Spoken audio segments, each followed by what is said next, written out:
इस कार्यक्रम में आने का क्या उद्देश्य है और क्या है मोटिव? सरकार आपके द्वार लगातार जब से उत्तर प्रदेश के मुख्यमंत्री परम पूज्य योगी आदित्यनाथ महाराज जी हैं, उनके नेतृत्व में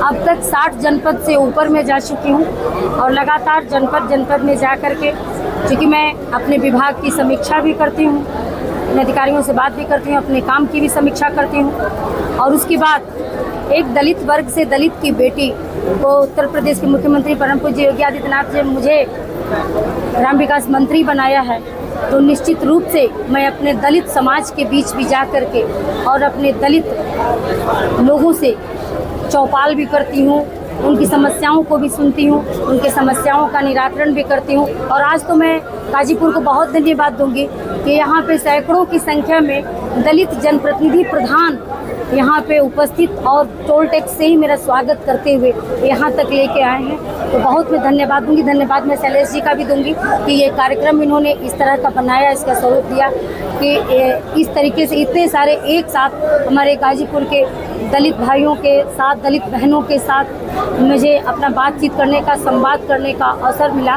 और उनको भी खुल के अवसर है कि वो अपनी बात कोई भी मुझसे कह सकती।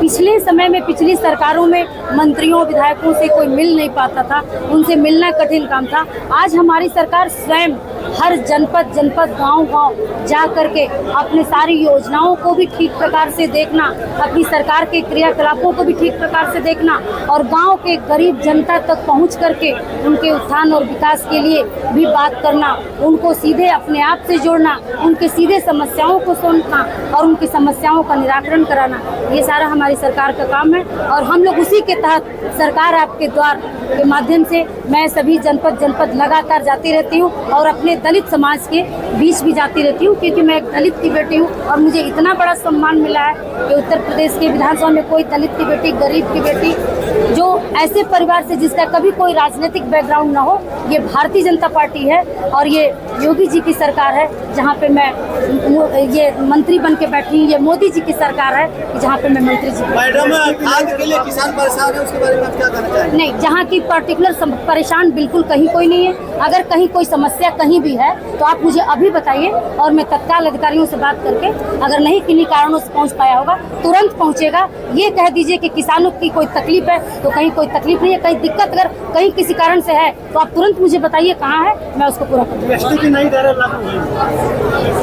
इसका तो लगातार आप सुन रहे हैं, हम लोग बताने का काम करें। बताने का आशय सिर्फ ये है कि गांव गांव में गरीब तक ये बात पहुंच जाए कि अब वो जो मेरा स्लैब था, वो स्लैब जो है 2 हो गया है और 5 और 18 हो गया है, वो भी 0% पर ढेर सारे स्लैब जो गरीबों की खाने पीने की वस्तुएं हैं वो 0% GST पे कर दिया गया है और कुछ चीज़ें जो रोज़मर्रा की छोटी मोटी चीज़ें हैं वो 5% में है और जो इलेक्ट्रॉनिक्स जैसी चीज़ें हैं वो वैकेंसी जैसी जो हाई वैकेंसी चीज़ें उसको 18% में किया गया है। बाकी ढेर सारे GST के पहले, जब ये हमारी GST नहीं लागू थी, उसके पहले ढेर सारे अलग अलग टैक्स देना पड़ता था जनता को।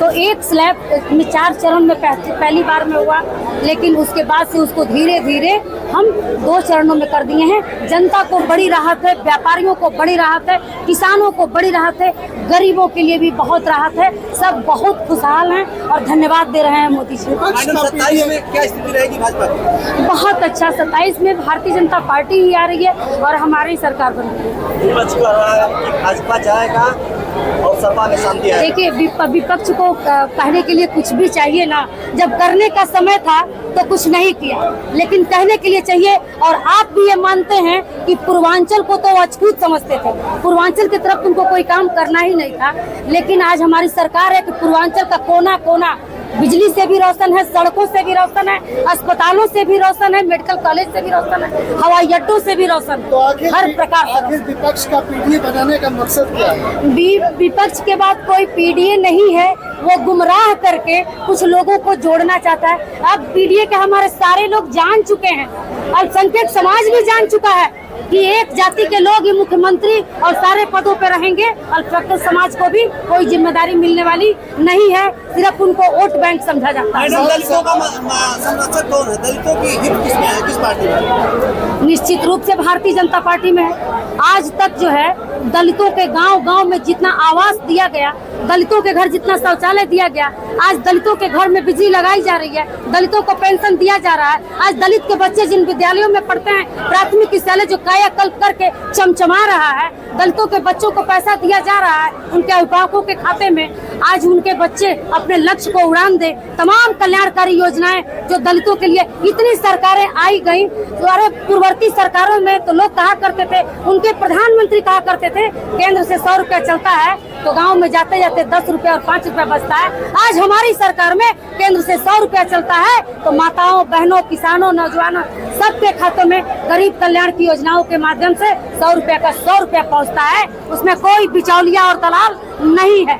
मैडम, बगल में ही करंडा ताल है, हजारों एकड़ भूमि जलमग्न है, किसान त्राही त्राही कर रहे हैं, पानी निकल नहीं रहा है, उनकी एक फसल गई, दूसरी फसल भी जाने वाली। इसके बारे में आपको? यहाँ का ये स्थानीय मुद्दा है, इसके बारे में ज्यादा मुझे कुछ जानकारी नहीं है, इसलिए यहाँ के जनप्रतिनिधि इसके बारे में बताएंगे। आप मुझे अगर कुछ ऐसा आपको लगता है कि आपके माध्यम से हमारे पास कुछ आ जाए और मैं उसके लिए जीर्णोद्धार के लिए कुछ कर सकूं तो आप जरूर दे। सरकार ने जो जाति सम्मेलन को लेकर एक अंकुश लगाया, इसका एक क्या इम्पैक्ट?